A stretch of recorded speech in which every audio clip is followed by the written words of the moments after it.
It went well, but not too well. It took time for people to really trust and believe, because I had managers, even management companies, who would say they're selling Jide Chord, say 419 Jide Chord to be London. How can you say he's available for us to come and play in Ilishan? Or in Ijebu, or in Ilefe, and that's or my in Osogbo. That is my joy. Seeing those greenery in Yoruba land. Ask my boys, we how am I doing it? By Mama doing not about that pool like that.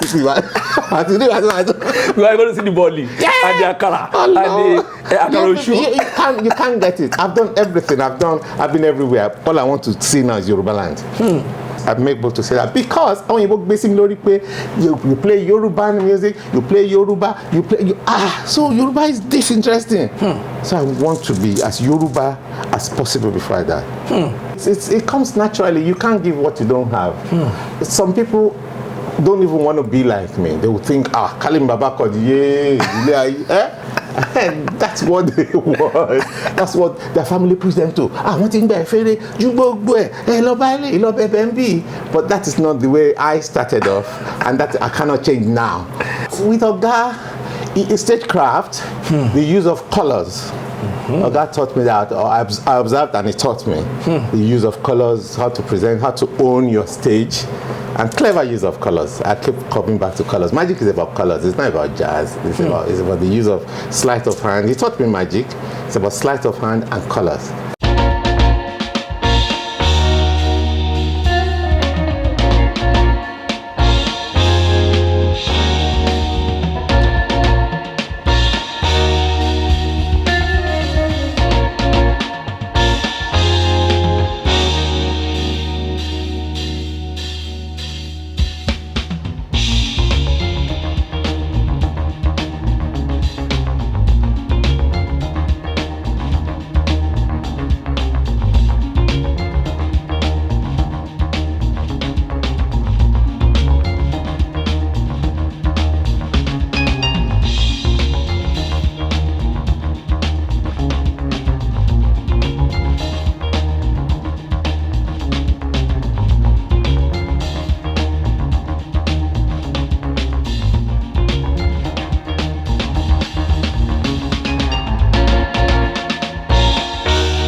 I want to just thank you so much, sir. It has been a very long time that I've met you since 2003, and I'm very privileged meeting you again. You are a father, you are a very great man. I want to start it by giving glory to God through this wonderful one, and thank you. Oh, cheers. Cheers, sir. Cheers, sir. Thank you so much, sir. Cheers, sir. God bless you, sir. Thank you so much, sir. This is a toast to long life and prosperity. Thank you.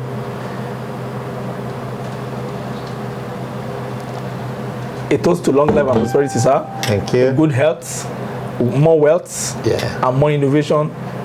In Jesus' name, sir. Amen, sir.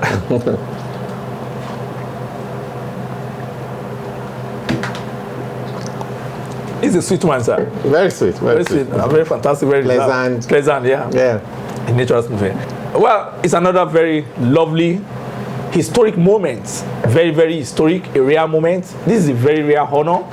I'm very, very humbled. In fact, I'm perplexed. I'm excited. It's a grand moment for me because I've been chasing him for almost 2-3 years now. It's not been easy. He's not an ordinary brand.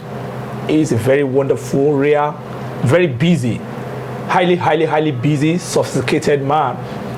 and a godfather, a chief of the old block, a man who has done a lot in terms of in the body of music entertainment in Nigeria. Probably, let's say, starting from Europe there, where he created a new path.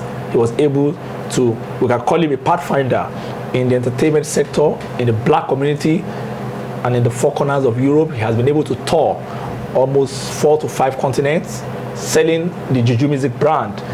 He's a journalist by training, a banker by training, a professional musician by hobby, but unfortunately it has become also a profession somehow.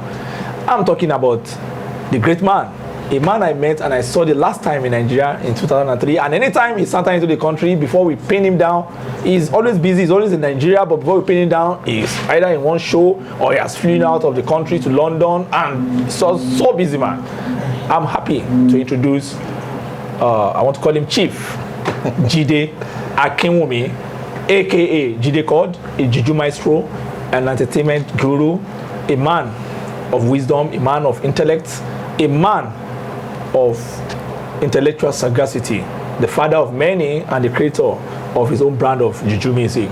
Sir, we are very honored being with you today, and we want to thank you because when we started chasing you, it's like anytime we try to get you, you're always slipping out of our hand. And last week when we now spoke to your aid and we learned that you're in Nigeria, we thank you that at the end of the day you are able to give us your word. Yesterday we were supposed to meet you, but another engagement took you out of Ibadan to somewhere in Lagos and all that. We want to thank you, sir, with total honor.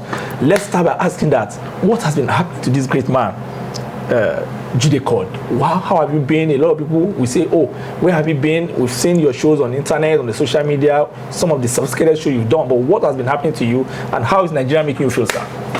Thank you, first of all, for all the accolades. I don't know whether I deserve them or not. You might deserve them, sir. But Eshegoni, thank you very much. God bless you, what has been happening to me? I'm just Jide, the little drummer boy, who's grown into this middle-aged or old man. I'm still that drummer boy. Okay, sir. All I want to do is make people, put a smile on people's faces, put joy in their heart, and be that person that they're excited to see. And I thank God that I'm achieving that to a large extent. Like you said, I've taken my brand, Yoruba music, to all the continents actually. I count myself lucky having started off in England. Okay. And with all due respect, with the British passport, it's not that my band and I have to wait for visas to go to places. So I probably am the most traveled, after King Sunny Ade, Fela, and maybe Commander, I'm probably the most traveled Nigerian musician, but people don't know it. But that's the nature of my life. I'm quite private. And so what's been happening to me? Music has been happening to me. Music, entertainment is happening to you, but a lot of your fans in Nigeria, some of them are not very, very much aware that Jide Chord is back, based, settled in Nigeria. Because in, I think it was 2014, we had the same story that Jide Chord has settled. Then in I think it started in 2011, then 2014, it's kept, and 2019 was the last time, and it kept recycling that he settled down, and people are asking now that has he really settled down, especially with shows in Ijebu, in Ibadan, in Lagos. What's going on? Maybe my clientele are the private type. Okay, sir. Maybe my clients are not the loud type. Maybe that's the thing. Well, I was hearing throughout 2019, even my family in England complained that I was only in England for 6 weeks in 2019. But 2020, I thought, let me go and take a chill pill in England, and COVID came. And then, we thank God, we are back on the road. Maybe this type of clients I have, like the show we did last, I had to expressly say, this family allowed me to post. Okay, this family allowed me to post. I don't just do parties. I start posting people when they are letting their hair down, spraying, getting drunk in front of me. So my clients maybe, can I speak my language? Yeah, you can, please. My shows are private. You can see me. You can see me talk to you. I can do my own skits. Yes, sir. But my clients You know them, but you don't know them. Maybe we could say that they are the high octane kind of clients, the high society, creme de la creme. Maybe. And you just said something that struck me now, that you don't necessarily pose when they are off guard. Yes. Is it as a result of your education, or what? No, that would be detrimental to my whole industry. People have their own modus operandi. Okay, sir. But that is mine. I wouldn't post your privacy, your private party, even if it's in a public place. It's still your private. But a lot of party. people don't mind that they are spraying. It's a sign Yes. of some social, it's a cultural thing. Some people do mind. Maybe the people that mind there's a lot of them in my clientele, in the list of people that engage my services. But some will just say, oh yeah, I do. And some will say, let's see it first. So maybe it's just that, shall I say, class or type of people. So I'm so surprised. This is the first time I'm hearing that. There are people like that. I've seen a lot of artists, where you even see them is that they show like the social page of King Wasiu, King Saido Shupa, social page of maybe even King Sonade. You see some celebrations and all that. Okay. I make bold because I not that one thing. I make bold that King Sonade cannot control his own career anymore. He's so big, he cannot control. If he doesn't post it, others will post it. Yeah, for their own gratification. Yes, he cannot control it. We are not that big. K1's clients, he's similar to King Sonade, but his clientele want to see that. That's what they dream of. Yeah. Look at the president's daughter's wedding.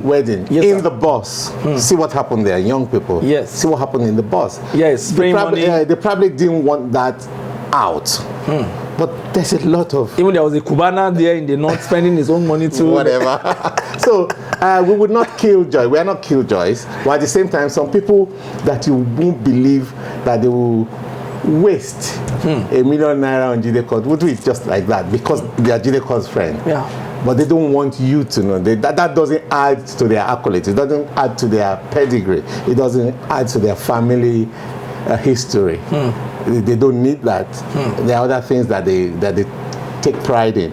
But then giving their wife money and playing with Jide Chord is not for public consumption. Yeah. But let's not dwell on that too much. Let's talk about I want to ask you that the last time I saw you, in those days I was in Fame magazine, and anytime you come into the country, you play at like La French Francais, what do you call it, the French Center. You play at some other very fantastic, maybe like a parenthood, some other place. And we used to come into your show, and the cream of the society, maybe bankers, the what can I call it, the young millionaire, the novel riches, but people there. So how are you being able to sustain this kind of premium culture for a long time? I think it's a natural progression. Like you said, I wouldn't have described what was going on there as at that time. But you as an observer, as a journalist, as an efficient journalist, saw that I was a novel rishi, and we're all growing up together. And because I've probably kept that personality, that persona, that behavior, so they stuck with me. It comes naturally. You can't give what you don't have. Some people don't even want to be like me. They would think, Kalim Baba Chord, and that's what they want. That's what their family pushed them to. But that is not the way I started off, and that I cannot change now. So, I remember one year, particularly either 2002 or 2003, your promoters will have all these posters on Allen, out of Pebi, that you want to book the record, and I was like, this is a different way of marketing the band. So, and how was the reaction there? Because the perception we had then was that King Sonade, you had an album with King Sonade in London, and King Sonade told you that you can come to Nigeria, that a lot of people want you in Nigeria, and you came to Nigeria, of course, but the experience was not too palatable. So what happened really? Yes, you see, there was when I first released, sorry, I will answer your question, but in a long, winding way. Yes, sir. When I did that recording, that was not my first recording, that Parcero Me. Parcero. I've done things and failed. So I did that one. Parcero was just it. It's just like Espero, the Urisa. Whatever. So I did Festival of Love with that lead song, Parcero Me. Yes, sir. And we threw it in the on Nigerian radio. It became a media success. So So I wanted to follow it. You know, we know, well, you and I know marketing and media. So I came to now turn it into money. So I sat in front of Baba Ogoluwa Kiton Records. Ooh. And I told him, Baba, mo fẹ́ gbéṣẹ́ fún yín o, but me expect owó. The man sat back. That's rare. Yeah, mo ní mi ilé ìkọ́ni máa fi pawó. Wọ́n jẹ́ kórúkọ mi kó stand in Louis. Yeah. That's so very rare. I did that then for the record. By the time I started doing other records, people were now paying me for recordings. But as I was told to come physically to try and actually it was my dad that died. Oh, Dad. Yeah. Your father. 2001. 2000. And I came and I felt Daddy died young. And all of us live abroad. He said, I'm coming home to take care of mommy. She's not going to die at 65 like Daddy died at 65. Plus, people like Bob D and you say Kingston, they'll be saying, hey, Jide, this thing that you are doing here. If you get to Nigeria, but my kids were still young and all that. But I thought 2001, I'm coming, and I came. And that all those things that you saw, you saw them. But my point is that Baba Ogoluwa recording, I mean, encounter. Yes, sir. I knew there would be obstacles. What gave you that it's just revelation? Life. It's just life. It's just life. It's business. So I didn't close shop in London. I was making that noise. You didn't close shop totally? I didn't close shop totally in London. So So I was using London to fund here. So of course, I knew we're still having that challenge today. Jide Chord. Well, I got a ticket, which is not true, but it's that image of Jide Chord of London. Yes. Baba Jide is talk to people. It's not Jide Chord. Jide Chord of Abule Because so it went well, but not too well. It took time for people to really trust and believe. Because I had managers, even management companies, who would say they're selling Jide Chord, say 419 Jide Chord to be London. How can you say he's available for us to come and play in Ilishan? Or in Ijebu, or in Ilefe, and that's or my in Osogbo. That is my joy. Seeing those greenery in Yoruba land. Ask my boys, we how am I doing it? Why do Mama do? Not about that pool like to see what. We are going to see the body and the akara and the you can't get it. I've done everything. I've been everywhere. All I want to see now is Yoruba land. Yoruba land. I'm able to say that because when you play Yoruba music, you play Yoruba, so Yoruba is this interesting. So I want to be as Yoruba as possible before I die.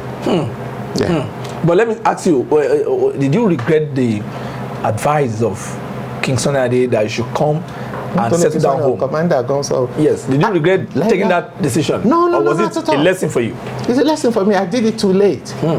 You did it too late? I did it too late. I did it too late. I have friends in politics who are telling me, Jide, you are smarter than me. Come and join us. I'll tell you a story. I'll tell you for free. There was a day we were just talking about Virgin Atlantic. Yes. I was in business class. I wasn't in first class like those lower people.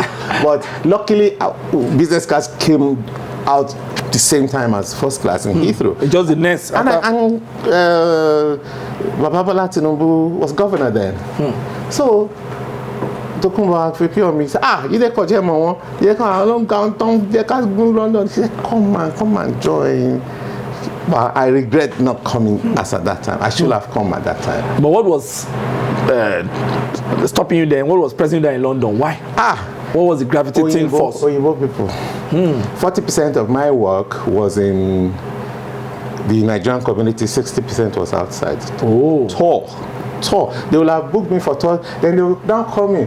Hey, Jide, there's a Tanzanian band that was supposed to come and do a tour for us to tour Scotland. They didn't get their visa. Could you do it for us? It's 6 weeks. I don't learn. Okay, we need to go to Germany. You know, there's this festival. They're looking for your kind of flavor. So that was going. Of course, I was making money. I was enjoying that. But I was committed to my promoters and management companies there. In the UK. In England, yeah. In England, yeah. And at the time I learned you were even doing with the British Council, Cultural Council. That's why you met me. You can imagine through the Alliance Française and all that. Yeah. All those big bodies were using us. Well, when I say using us, not in a bad way. They were interested in what we were doing. In the culture aspects, in the because perception. I do a presentation that really does that's quite colorful on stage. Yeah, I haven't even had the opportunity to do it here. Like if I sing a marriage song, there will be a marriage. It's a short wedding ceremony on stage. To back it up. Yeah, if we're like singing, a cultural. area we're walking, Loja, yeah, there'll be a girl at the ragba and at the painter, she will dress her. Yeah, cultural ambassador. Yes, indeed I am. Yes, indeed I make go to maybe your artistic excellence jazzed the white people and they couldn't just let you go. It wasn't jazz. I make things colorful. I learned from another great presenter of show, Professor Pella. Oh yes, I was going there. Yeah. So how did Pella influence you? Was it the cultural impartation or what, or the stagecraft? With Oga, stagecraft, the use of colors. Oga taught me that, or I observed and he taught me the use of colors, how to present, how to own your stage, and clever use of colors. I keep coming back to colors. Magic is about colors. It's not about jazz. It's about the use of sleight of hand. He taught me magic. It's about sleight of hand and colors. Colors. So you just bamboozle them and you capture them. You encapsulate them. I'm not telling you more than that. Because I know we're still coming there. But let's go back to how you left the country, because this is a young man who was into journalism. Journalism was his first love, and you were in Punch magazine, the newspaper, and there was a program you engaged in NUJ. You went for a short course, and you were just grooming. Then suddenly, along the line, you became PRO to Professor Pella. Then along the line again, you went into banking and all that. Can you give us a kind of recap of those experiences? A recap. Okay. I went to a very strong and good secondary school, and I'll say it again, Igbobi College, the best secondary school in Nigeria. You're right, big boy, but you make us jealous. Oh, whatever. So it builds you for life. So as I was, and I thank the Celestial Church, it was still a very strong community there. Because I was already an amateur musician, as I was finishing secondary school, there were job offers, school offers, everything offered, because they will say, boy, you're bright. The old man passed from 5, what is it on age 14? I finished at age 14. It was a rare thing then. That's very rare, sir. Maybe people do it now, but then it was rare. So anyhow, I had a choice of things. By the time I dropped the pen, some of my mates in Igbobi were still, I want to mention oral French, they were still in school. Came to Beresha as a trainee reporter, Punch. Jesus Christ. I was lucky. I count myself lucky. I found myself on the right. Rare luck. Are you a Taurus? No, I'm a Libra. But I think you're like us. Why do you catch it so quick? Catch it. So I was in Punch. I do a quick, like I said, a quick recap. Punch paid for me to do a course at NUJ when Baba Jakonde was still principal of NUJ. Would you believe it? So I worked as a journalist, and then there was features departments then. There was no entertainment. Can you imagine? Features like that's a long story, Features like that. So when one started, let's do entertainment like weekends. They just had this weekend thing there. So anyway, I and Uncle Muyiwa Adetiba started it. That's prime vintage people. I think he later went on to do the publishing, that. So they were grooming me. I was that junior reporter that they were sending out, and I had natural interest in music. They knew, so they would say, "Hey, go and interview musicians." So I was doing. There was one guy working on. I just said, "This magician, let me go and meet him, Daddy." So I went and interviewed my Oga, Professor Pella. That thing blew me. Shoot for Abiola. What shoes Abiola? Same name as MKO. Yes. So I interviewed, when I read the pictures like this, my editor, was he innocent? I did whoever he was. He did center spread about it. Blah, blah, blah. That blew me up because I was so, but you know what? I didn't know that Professor Pella was interested in me. This boy, he must have, how old are you? You're not even 16 yet. And then that thing must have, I don't know what impact it had on his business. Jesus Christ. That there was a perception about magicians and rondo, while portrayed Pella as this corporate person. I found who he was. I dug deep into him and I presented it to the world. Verbatim.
sí ara wa yóò sì dá olómi o.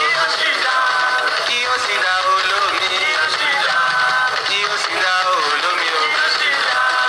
Yóò sì dá olómi. Báyìí gbógun méṣù bá dìtẹ̀ olóló. Àjọ máa jẹ gbádùn ara wa kalẹ̀. Báyìí gbógun méṣù bá dìtẹ̀ olóló. Àjọ máa jẹ gbádùn ara wa kalẹ̀. Èkùrọ́ ṣóhun làlàbà kú ẹ̀wà. Àwa mọ Elédùmarè pa wá mọ́. Ọ̀bángíjì kò dákú rẹ̀ kò wá nínú ewu. Eku tó yanú ho ejò délé. Káyé má fire tèmi ṣàpínlẹ̀ o. Yóò ti dá olómi o. Yóò ti dá olómi. Kíkú má pa mí, kíkú má pò lómi. Àrùn má ṣe mí, kárùn má ṣọmọ wa. Yóò ti dá olómi o. Èkùrọ́ ṣóhun làlàbà kú ẹ̀wà. Àsìkò tó dá ni kò dá mi lọ́lá. Ìgbà tó dá ni kò bá mi ṣe o. Má jẹ́ rìn níjọ́ débi bá ń pọ̀nà. Yóò ti dá o.